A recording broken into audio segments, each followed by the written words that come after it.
ভুয়ো এপিক নিয়ে চাঞ্চল্যকর তথ্য। রাজ্যের ৮,০০০-এরও বেশি ভুয়ো এপিক নম্বর বাতিল নির্বাচন কমিশনের। আপনাদের জানিয়ে রাখি, একেবারে চাঞ্চল্যকর তথ্য এবার সামনে এসেছে ভুয়ো এপিক নিয়ে। আমরা সম্প্রতি যেভাবে দেখেছিলাম, একেবারে রাজ্যের মুখ্যমন্ত্রী থেকে শুরু করে রাজ্যের শীর্ষ নেতৃত্ব তারা কিন্তু এই ভুয়ো এপিকের বিরুদ্ধে সরব হয়েছিল এবং তার পরবর্তীতে আমরা দেখেছি জেলায় জেলায় তৃণমূল কংগ্রেসের পক্ষ থেকে একাধিক অভিযানও চালানো হয়েছে এবং ঠিক এই ভুয়ো এপিক নিয়ে এবার চাঞ্চল্যকর তথ্য সামনে এসেছে। রাজ্যের ৮,০০০-এরও বেশি ভুয়ো এপিক নাম্বার ইতিমধ্যে বাতিল করলো নির্বাচন কমিশন। আপনাদের জানাবো, রাজ্যের ৮,০০০-এরও বেশি এপিক নাম্বার বাতিল করা হলো নির্বাচন কমিশনের পক্ষ থেকে।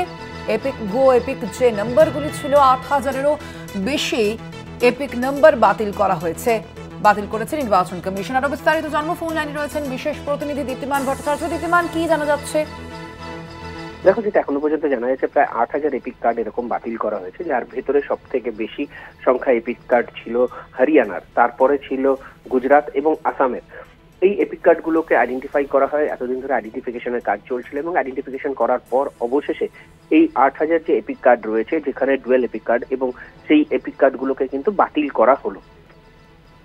ধন্যবাদ তোমায়। আমরা কথা বলছিলাম, ফোন লাইনে ছিলেন বিশেষ প্রতিনিধি দীপ্তিমান ভট্টাচার্য। যেমনটা আপনাদের জানাচ্ছিলাম, রাজ্যের প্রায় ৮,০০০-এরও বেশি এপিক নাম্বার বাতিল করা হয়েছে এবং যা বাতিল করা হয়েছে নির্বাচন কমিশনের পক্ষ থেকে।